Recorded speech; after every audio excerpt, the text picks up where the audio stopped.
किस्मत का खेल। कहते हैं वक्त बड़ा अजीब होता है, इसके साथ चलो तो किस्मत बदल देता है और ना चलो तो किस्मत को ही बदल देता है। तो चलिए सुनते हैं एक कहानी, किस्मत का खेल। किसी गांव में भोला नाम का एक लकड़हारा अपनी पत्नी और दो छोटे छोटे बच्चों के साथ छोटी सी पुरानी झोपड़ी में रहता था। वह प्रतिदिन जंगल में जाता, लकड़ी काट कर लाता और उसे बेचकर खाने का सामान लेकर आता था। काफ़ी समय से उसकी यह दिनचर्या चली आ रही थी और ऐसे ही उसके परिवार की गाड़ी चल रही थी। लेकिन जीवन के हर दिन तो एक जैसे नहीं होते। धीरे धीरे उसके कार्य करने की शक्ति घटती गई और नतीजा यह हुआ कि उसे अपनी रोजी रोटी कमाने में भी परेशानी होने लगी। परेशानियों ने उसे चारों ओर से घेर लिया, परंतु जीवन रहने के लिए कुछ ना कुछ तो करना ही होगा। एक दिन रोज की तरह वह लकड़ियाँ काटने जंगल में गया। दोपहर का समय था, तेज धूप थी। थोड़ी देर में उसे चक्कर आने लगा।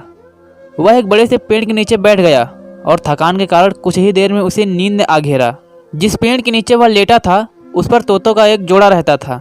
उनकी खूबी यह थी कि वे मनुष्य की भाषा में भी बोल सकते थे। सहयोग से जिस समय वह लकड़हारा वहां सो रहा था, उसी समय तोतों का वह जोड़ा भी वहां पर पेड़ के ऊपर बैठा था। लकड़हारे को नींद में सोया देखकर उनमें से एक ने कहा, देखो तो बेचारा कितना थक गया है, रोज इतनी कड़ी मेहनत के बावजूद भी परेशान रहता है, हमें इसकी कुछ सहायता करनी चाहिए। लकड़हारा नींद में था, परंतु उसने अपने पास ही किसी को बोलते हुए सुनकर चौंक कर उठकर बैठ गया। उसे अपने चारों ओर कोई भी नहीं दिखाई दिया।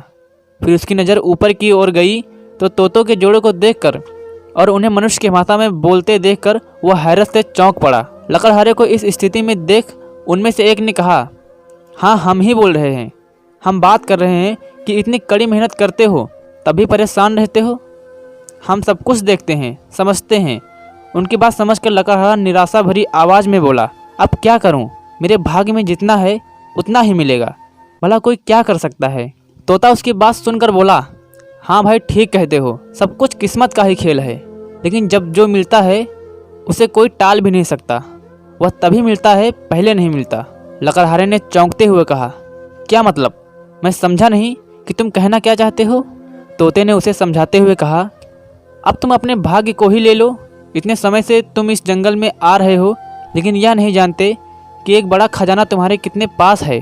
लकड़हारा आश्चर्य से बोला, खजाना? और मेरे पास? मेरे जैसे निपट निर्धन खजाना?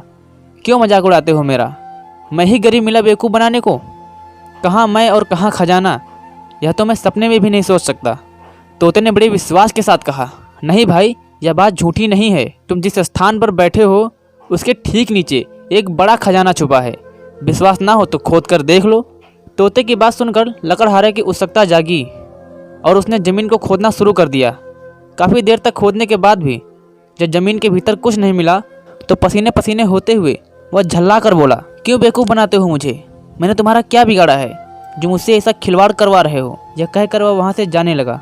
तोते ने उसे आवाज़ देकर बुलाया और कहा, नाराज़ क्यों होते हो भाई? मैं सच कह रहा हूँ। बस तुमसे इतना ही कह सकता हूँ कि तुम्हें खजाना प्राप्त होने का समय शायद अभी नहीं आया है। मुझे अच्छी तरह से याद है कि एक बार कुछ चोर राजा के यहाँ से चोरी करके जंगल से निकल रहे थे। राजा के सिपाही उनका पीछा करते करते निकट आ गए थे, तो पकड़े जाने के भय से उन्होंने चोरी की कीमती सामान इस पेड़ के नीचे गाड़ दिया था और भाग निकले थे। फिर न जाने क्या हुआ, उसके बाद से यहाँ कोई नहीं आया। यह बात हम दोनों के अलावा और कोई नहीं जानता। तुम एक बार प्रयास करो, किस्मत का खेल है, नतीजा अच्छा भी हो सकता है। थोड़ी देर उसके हाथों में एक चमकीला पात्र था जिसके अंदर कीमती आभूषण, मुद्राएं आदि रखी थी। वह यह सब देखकर खुशी से नाच उठा। उसे अपनी आंखों के सामने सच पर विश्वास नहीं हो रहा था। तोते ने खुशी प्रकट करते हुए कहा, देखो तो यह किस्मत का खेल है, यह तुम्हारे भाग्य में था और इसी समय इसी पल में मिलना तय था, जिसे कोई भी नहीं टाल सकता। इसे ले जाकर अपना जीवन संवारो और जीवन के शेष दिन आराम से बिताओ। लकड़हारे ने तोतों को लाख लाख धन्यवाद दिया। अपने किस्मत के इस मोड़ के लिए ऊपर वाले का आभार व्यक्त किया और धन लेकर खुशी खुशी घर से चला गया। दोस्तों, मैं उम्मीद करता हूँ कि आपको यह कहानी किस्मत का खेल जरूर पसंद आई होगी। अगर आपको यह कहानी पसंद आई है तो अपने दोस्तों के साथ शेयर करें और चैनल को सब्सक्राइब करके बेल आइकन पर जरूर प्रेस कर लें। मिलते हैं किसी नेक्स्ट वीडियो में, तब तक के लिए धन्यवाद।